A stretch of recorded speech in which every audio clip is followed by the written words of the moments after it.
Durante 3000 años, los faraones del antiguo Egipto intentaron cumplir su sueño más deseado, la inmortalidad. Había diferentes formas de conseguirlo y cada uno escogió la suya. Pero solamente uno, el más grande, las intentó todas, Ramsés II.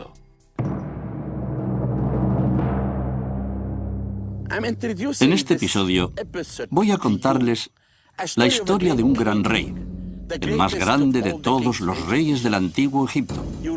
Entrarán conmigo a su tumba y a su templo para comprender la búsqueda de la inmortalidad. Ramsés II, la búsqueda de la inmortalidad.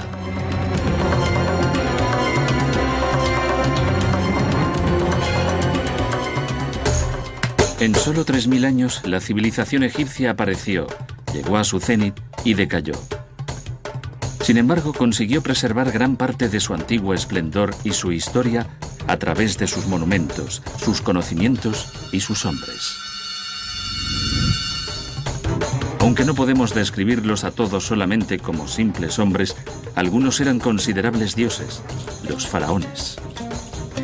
Durante toda la historia de Egipto, ocuparon el trono muchos y diferentes faraones. Algunos no dejaron huellas de su existencia, otros realizaron grandes hazañas. Unos cuantos dejaron obras realmente excepcionales y solo uno consiguió obras dignas de un dios. Ramsés II.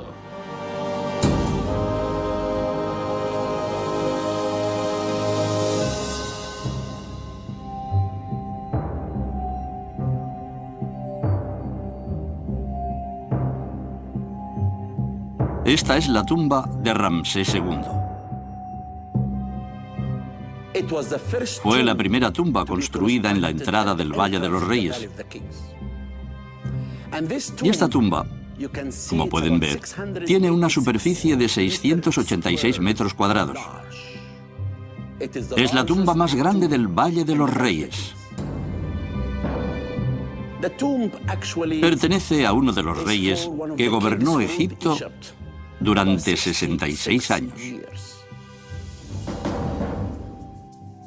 Ramsés II murió a la avanzada edad de 90 años en el 1213 a.C. Como era costumbre por la importancia del personaje, se había hecho construir una tumba digna de su rango, un lugar para conservar su cuerpo para toda la eternidad.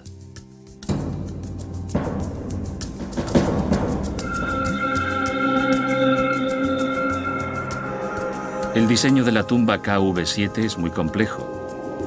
La gran cámara funeraria se alza sobre 8 pilares que desgraciadamente están muy deteriorados y se llega a ella por un largo corredor. Desde la cámara principal se accede a varias salas secundarias.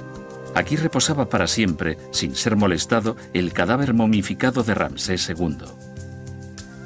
La tumba era el lugar más secreto que podía haber, al que nadie podía ni deseaba entrar.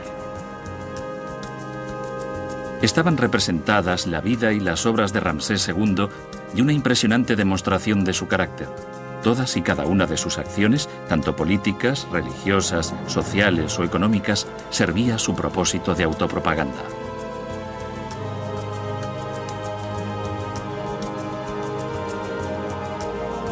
Un importante ejemplo de esa tendencia es el templo de Abu Simbel, ordenado por Ramsés II para reflejar su propia personalidad e impresionar a los pueblos allende las fronteras del sur de Egipto.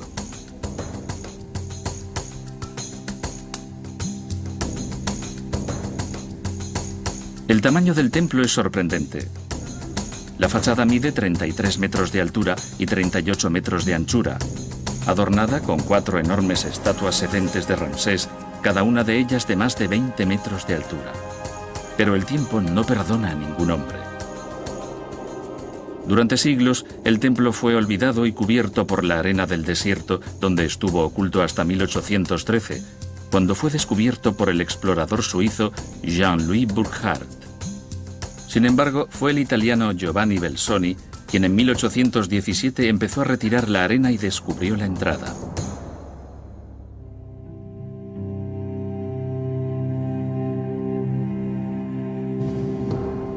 Lo que tenía ante sí es la misma visión de la que disfrutan hoy los visitantes. Una gran sala decorada con las grandes estatuas de Ramsés II como Osiris, desde la que se accede a otra serie de habitaciones. Las paredes están decoradas con escenas de guerra que muestran a Ramsés derrotando y subyugando a los pueblos enemigos.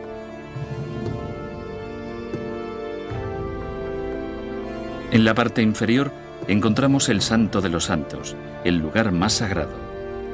Aquí, 4 estatuas sedentes representan al faraón entre los 3 dioses a los que está dedicado el templo: Ra-Horakhti, Amón y Ptah.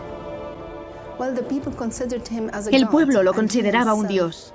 Él mismo declaraba que era uno de los dioses, y se aprecia muy claramente en el templo de Abu Simbel. Cuando entras al Santo de los Santos, al fondo del templo, ves a Ramsés II sentado al lado de otros dioses, ya que él se consideraba un dios. En 1960 el gobierno egipcio dio comienzo a las obras de la gran presa de Asuán y del lago Nasser. El templo de Abu Simbel iba a quedar sumergido bajo las aguas del lago. Pero se decidió que debía ser salvado, y se realizó la increíble hazaña en muy poco tiempo, entre 1964 y 1968, y los 2 templos fueron desmontados en 1500 bloques y reconstruidos 65 metros más arriba con una total perfección.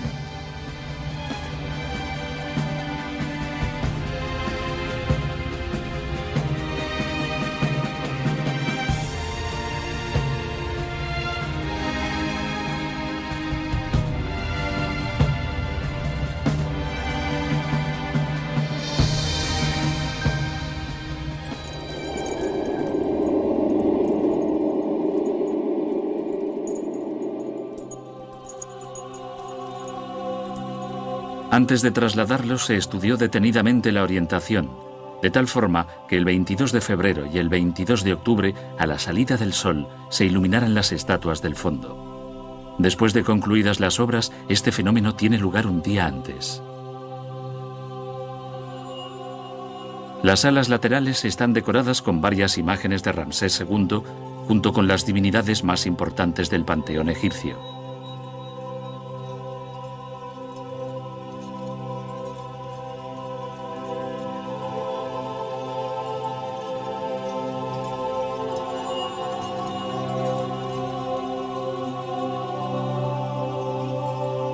Ramsés tenía un templo más pequeño al lado del principal, dedicado a Hathor, la diosa del amor, y a su esposa, Nefertari. Aunque más pequeño en tamaño, es muy importante. Es el único templo egipcio dedicado a una reina.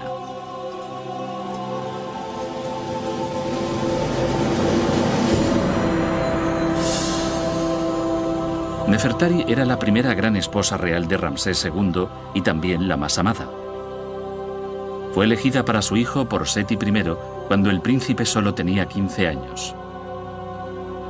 Pero aún así, la real pareja estaba muy enamorada, como se puede ver por su inclusión al lado de su esposo en muchos de sus monumentos, a veces representada al mismo tamaño que él, y por las muchas obras dedicadas a ella.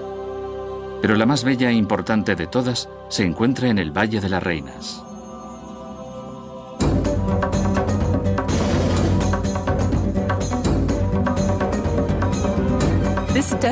Este desolado wadi es el Valle de las Reinas, uno de los cementerios reales del Nuevo Reino.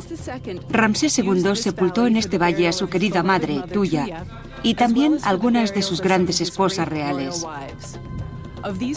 La más bella de todas esas tumbas es la de su reina principal y favorita, Nefertari.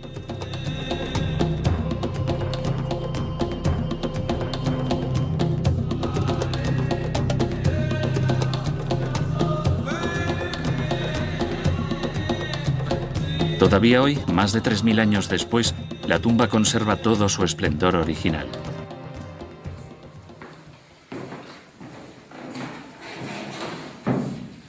La tumba de Nefertari está considerada la más hermosa de la necrópolis tebana. Y sin duda es realmente increíble. Nefertari era la más importante de las 8 esposas principales de Ramsés II. Se casó con su esposo antes de que ocupara el trono y hasta que murió, el 25º año de su reinado era la más importante, la consorte principal.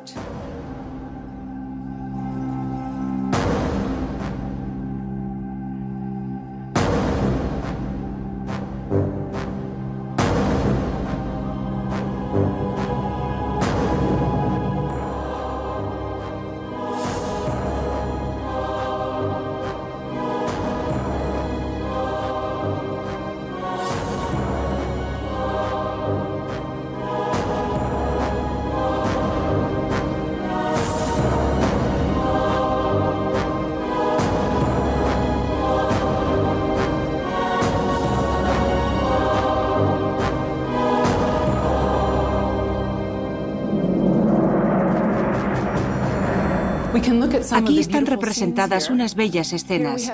Esta es Nefertari. Esto es un hechizo del libro de los muertos. Y aquí está jugando un partido de Senet contra un adversario invisible. Observen la belleza de la imagen y su postura ante el tablero del Senet. Vemos a Nefertari momificada, protegida por Isis y Neftis, hermanas de Osiris, que la ayudan en su resurrección. Aquí está en el papel de Osiris. Aquí otra vez como Osiris. Nefertari, una cinta roja alrededor de la cintura, y aquí está nuevamente como Osiris llevando esa cinta roja. Aquí también pueden ver a Osiris en forma femenina. Normalmente Osiris es masculino, es el rey de los muertos, es el rey del infierno, pero aquí Nefertari se convierte en Osiris. Y ahora bajaremos al infierno. La tumba es la representación del infierno, así que entraremos en el infierno.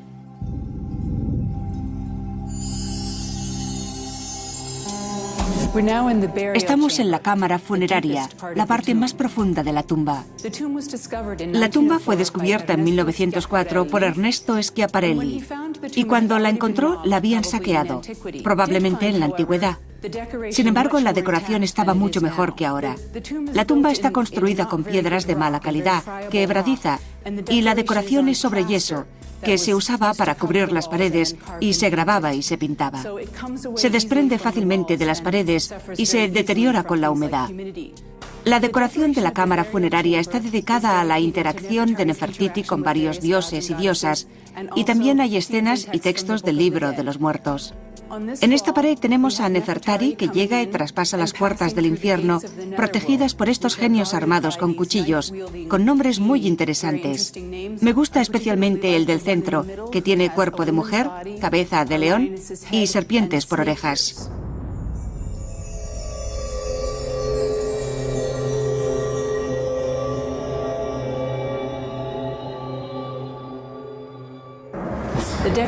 La decoración de este lado de la cámara está muy bien conservada y vale la pena contemplarla.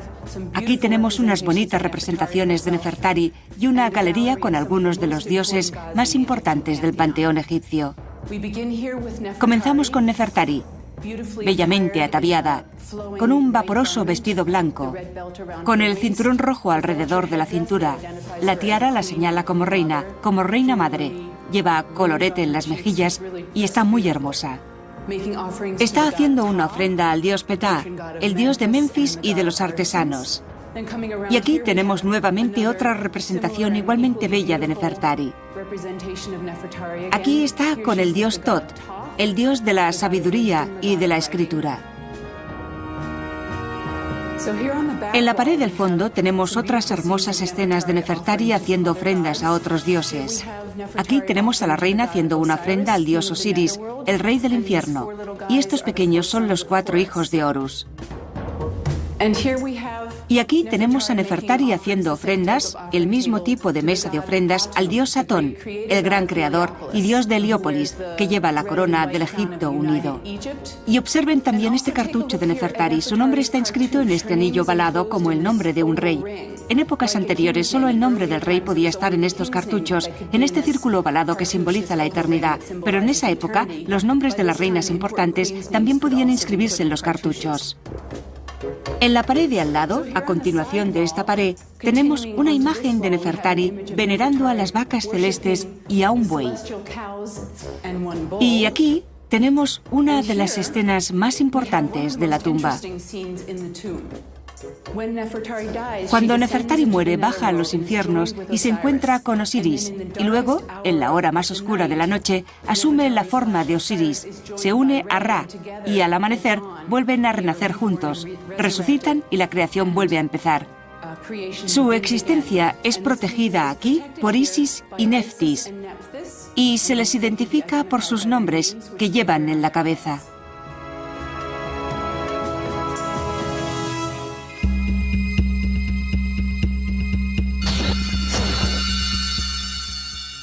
Ramsés II impuso el culto a su personalidad de muy diferentes formas.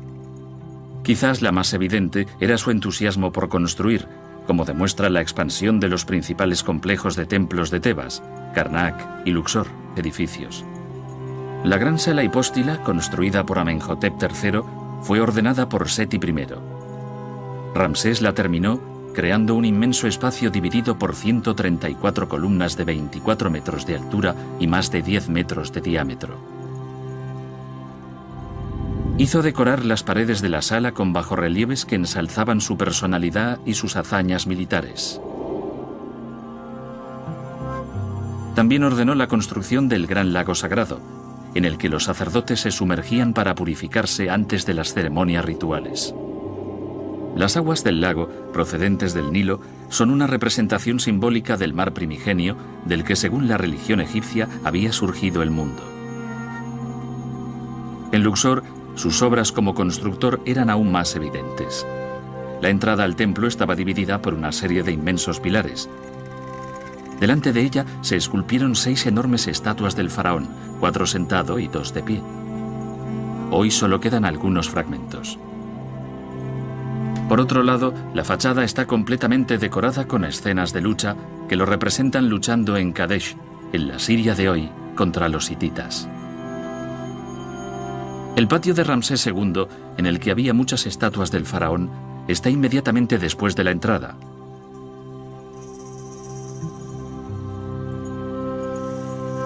La mezquita de Abu el-Hayash, del siglo XIV, está dentro del patio, y recientemente se ha hecho un descubrimiento muy importante en la mezquita. En julio de 2007, se produjo un gran incendio dentro de la tumba de Abu el-Hayash, y así es como supimos que en esta parte de la mezquita había algo. Lo sospechábamos, porque fue construida en una zona del patio de Ramsés II. Aprovechamos la oportunidad y empezamos a encontrar estas inscripciones que estaban cubiertas por una gruesa capa de argamasa, de arcilla, que ha mantenido y preservado los bajorrelieves y las escenas esculpidas en la época de Ramsés II, que nadie había visto hasta que las descubrimos el pasado mes de febrero.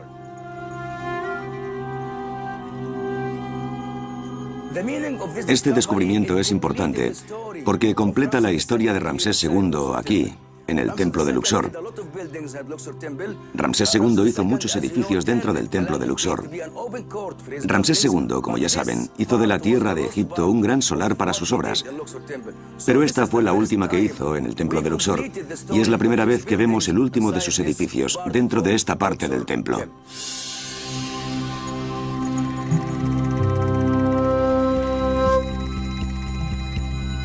Pero Ramsés el constructor hizo mucho más. Creó muchas obras de arte marcadas con inscripciones con su nombre y monumentos decorados con estatuas que mostraban sus triunfos. El mejor ejemplo de sus ideales es el Ramesseum.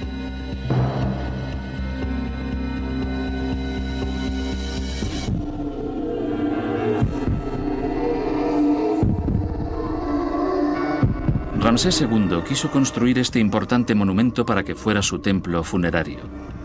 A pesar de que era un edificio público, fue pensado para ser una tumba y ser usado para su principal función después de la muerte del soberano.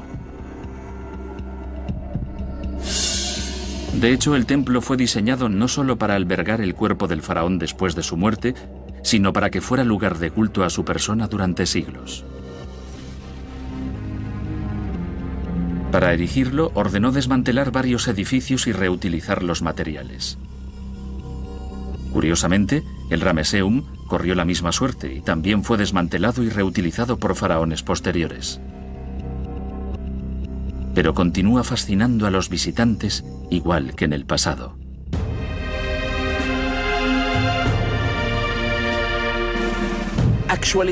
Cuando vengo a este lugar, incluso por la noche, puedo oler la historia. Una historia que no se ha escrito, que no se conoce. Pero este hombre era único. Vienes y te sientas al lado de estas estatuas de Ramsés II que pesan unas 1000 toneladas. ¿No les parece increíble? Se esculpieron en Asuán, en granito, y llegaron por el Nilo hasta este lugar. La búsqueda de la inmortalidad de los antiguos egipcios les hizo imaginar esta arquitectura única.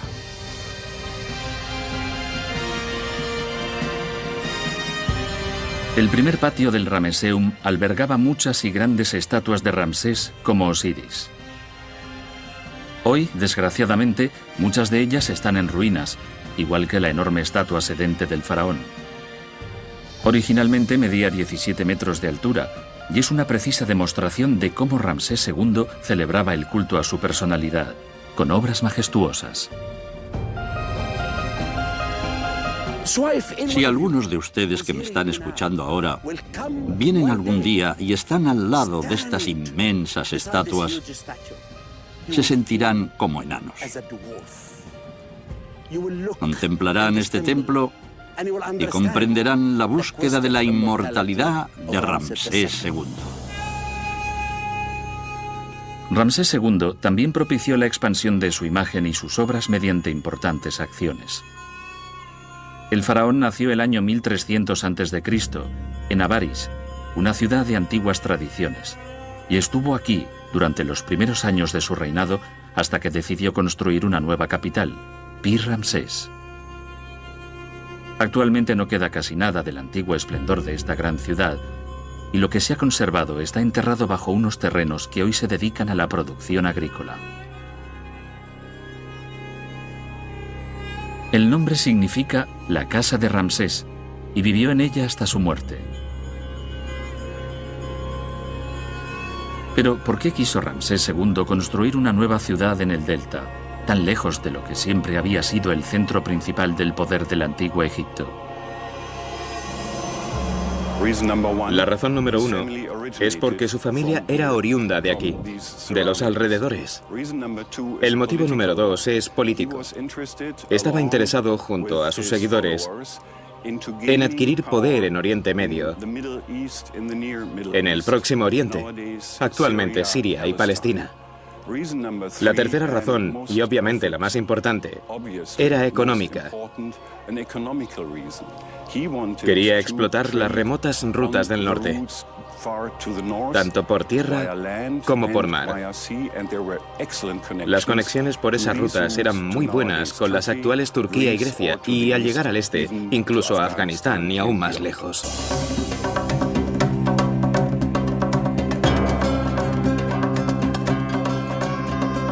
Gracias al arqueólogo alemán Edgar Pusk y su equipo, que trabajan actualmente en el pueblo de Cantir, donde estuvo Pi-Ramsés hace mucho tiempo, hoy tenemos una idea más clara del aspecto de la ciudad en tiempos remotos.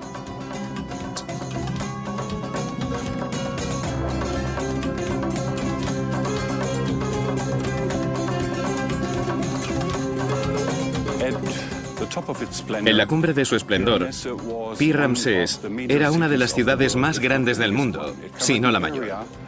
Ocupaba un área de unos 30 kilómetros cuadrados y puede ser comparable a Roma en su máximo apogeo y en la cima de su esplendor.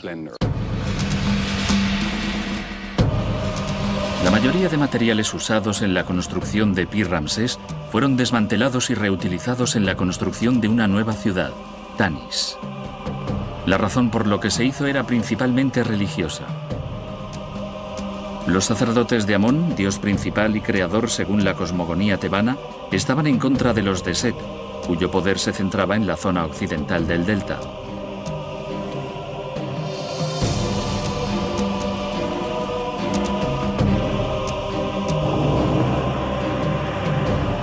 Gradualmente, los sacerdotes de Amón se apoderaron de lo mejor de los de Set, el dios dinástico de la familia de Ramsés, y por eso se decidió destruir Pi-Ramsés y crear una nueva capital con sus materiales, Tanis.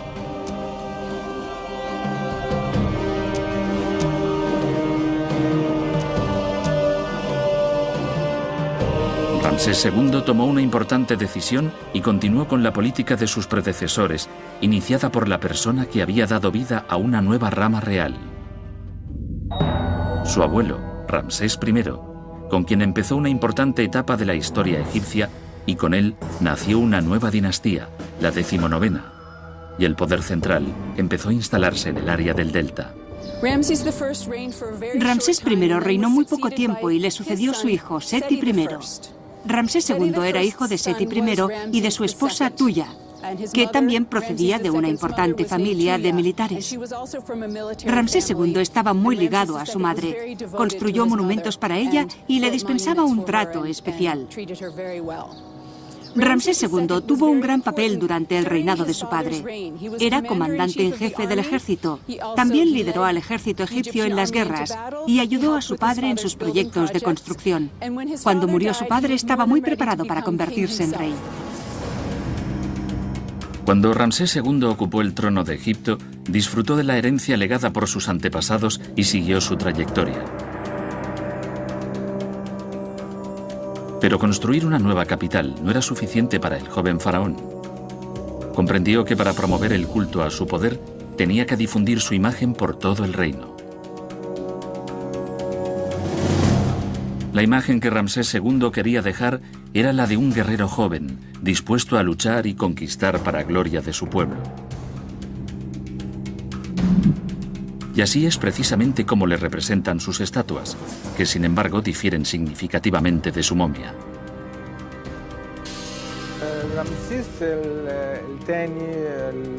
Afortunadamente, la momia de Ramsés II, que murió a los 90 años de edad, fue descubierta y es posible hacer una comparación entre la simetría de las estatuas y el rey.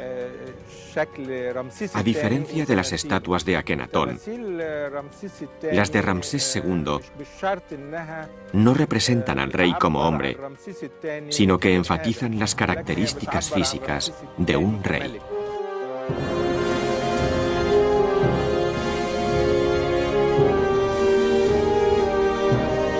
Los reyes tenían grandes responsabilidades. Ramsés II estaba bien preparado para asumirlas y garantizar la paz de su pueblo, pero no vaciló en declarar la guerra cuando fue necesario. Sus principales enemigos eran los hititas, con quienes se enfrentó en la legendaria batalla de Kadesh.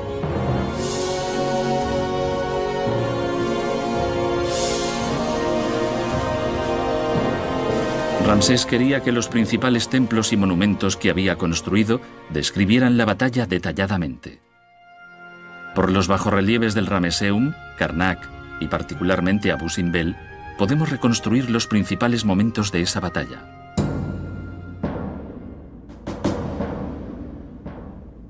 Ramsés condujo un poderoso ejército a Kadesh, la capital del imperio hitita, pero el ejército hitita también era muy importante. Después de las escaramuzas iniciales, Ramsés cayó en una astuta trampa del enemigo. Los egipcios capturaron a 2 espías enemigos que declararon que el ejército hitita estaba muy lejos de Kadesh y que la ciudad estaba indefensa. El faraón se lanzó al ataque, que fue respondido inmediatamente por el ejército hitita, porque al contrario de lo que habían contado los espías, estaba oculto en la fortaleza. Ramsés reorganizó su ejército, atravesó el río Orontes y decidió sitiar la ciudad. Los hititas se defendieron tan bien que al final de la batalla no se llegó a una conclusión, ya que ninguno de los 2 bandos admitía la derrota y ambos se declaraban vencedores. Pero no todo el mundo coincide con esa versión. Primero, estudiando nuestros registros y los registros hititas, podemos afirmar que Ramsés II fue derrotado por los hititas. No ganó la guerra. Yo soy de la opinión de que Ramsés II no ganó la batalla de Kadesh.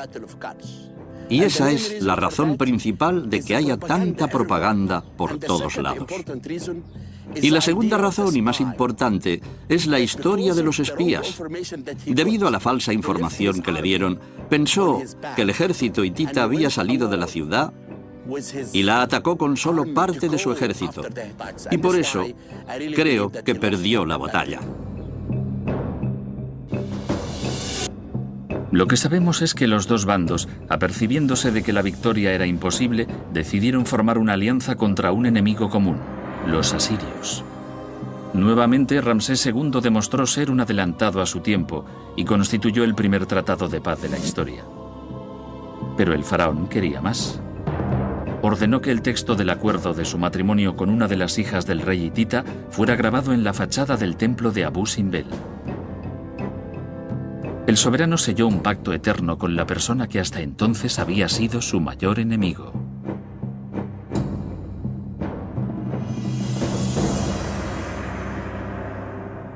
La hija del gran jefe de los hititas, después de haber cruzado Egipto, fue presentada ante su majestad. Su majestad vio que su rostro era hermoso como el de una diosa.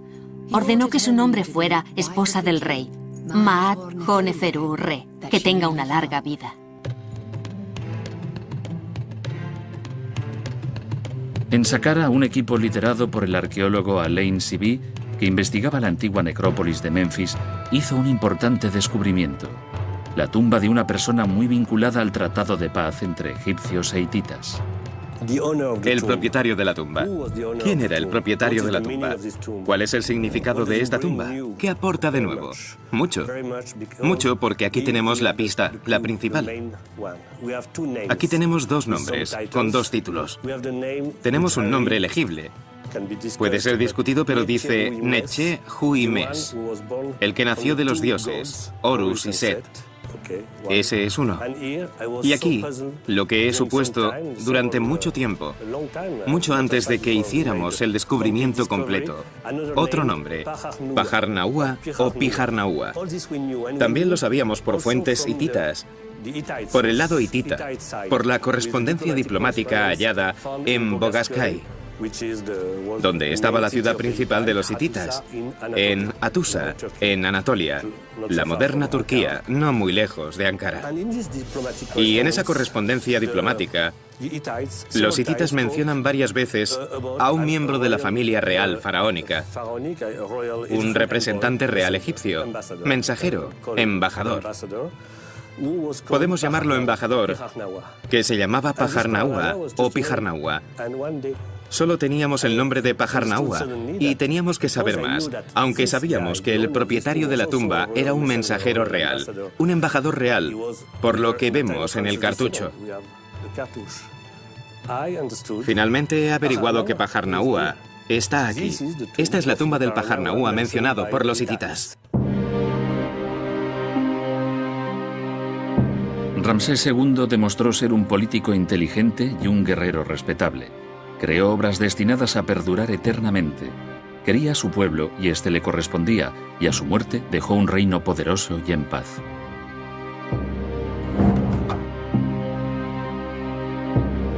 Esto llevó a su heredero, Merentá, a enfrentarse a la difícil situación, si no insoportable, de ser comparado continuamente.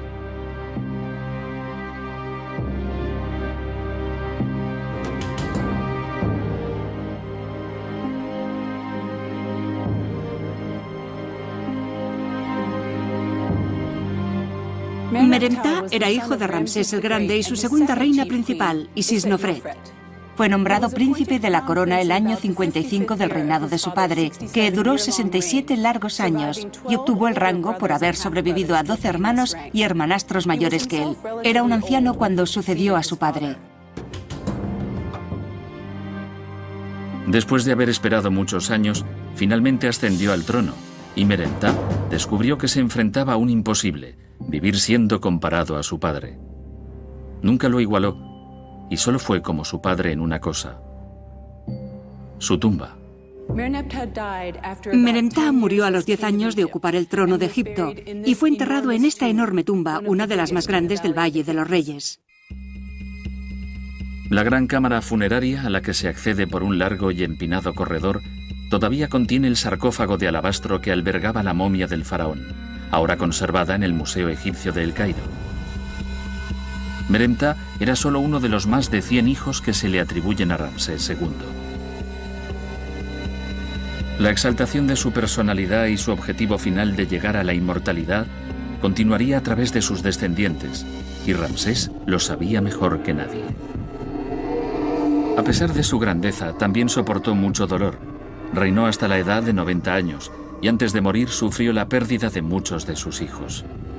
Tal vez por eso decidió construir una tumba para preservar sus restos mortales, en un intento de garantizarles también la inmortalidad. Estamos en una de las tumbas más grandes del Valle de los Reyes, la KV5. Creemos que esta tumba, que están excavando nuestros colegas estadounidenses, es la que Ramsés II hizo construir para sus hijos.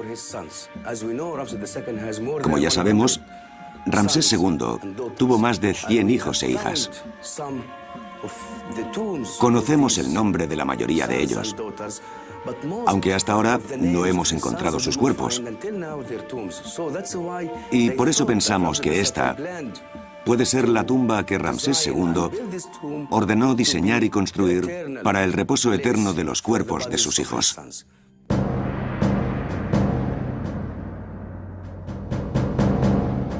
En 1825, el arqueólogo inglés James Barton descubrió la entrada de una tumba identificada como la KV5.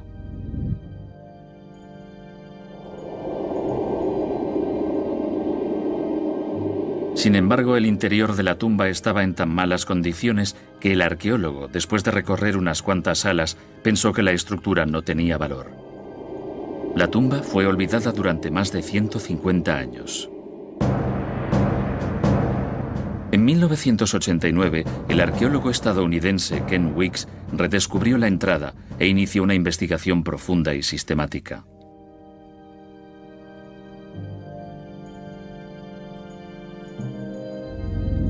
Después de varios años de esmerados estudios, en 1995 hizo un importante descubrimiento. Cuando junto con su equipo excavaba en la cámara principal, denominada Cámara 3, cayó sobre una pila de escombros y se encontró en un corredor de más de 60 metros de largo, con muchas salas a ambos lados. El descubrimiento fue considerado el más importante desde el de Tutankamón.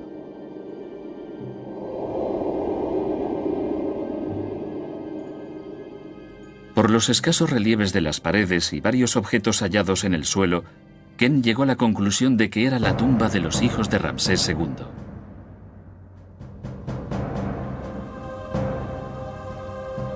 Una idea que no es compartida por todos. Esta tumba es la más grande del valle. Esta tumba es un gran misterio. Hay mucho que descubrir. Esta tumba necesita más restauraciones, seguir excavando, y por eso creo que es un gran misterio asociado al Valle de los Reyes. Nadie sabe exactamente qué les ocurrió a las momias que estaban preservadas en la KV5.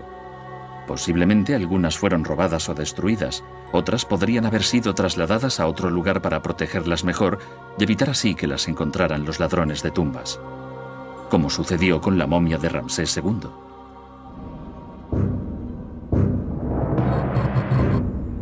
Fue hallada en 1881 en un lugar secreto en Deir el-Bahari, cerca del templo de la reina Hatshepsut, donde se habían escondido muchas otras momias de miembros de la familia real. Seguramente, el cuerpo del faraón fue trasladado allí poco después de su muerte.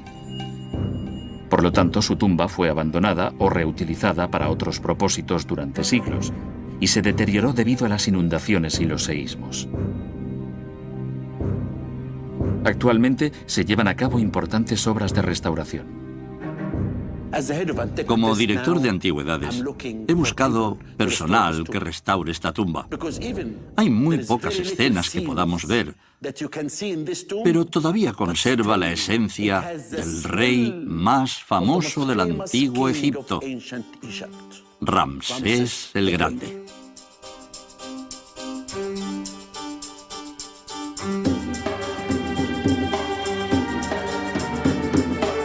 Grandes monumentos destinados a perdurar miles de años.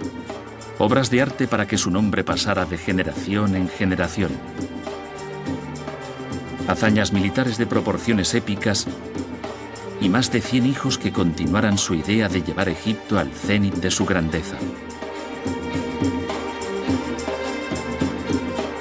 Todo conseguido por un solo hombre, Ramsés II. Fue el único faraón que exploró todos los senderos hacia la inmortalidad. Y lo hizo como hombre, como rey y como Dios.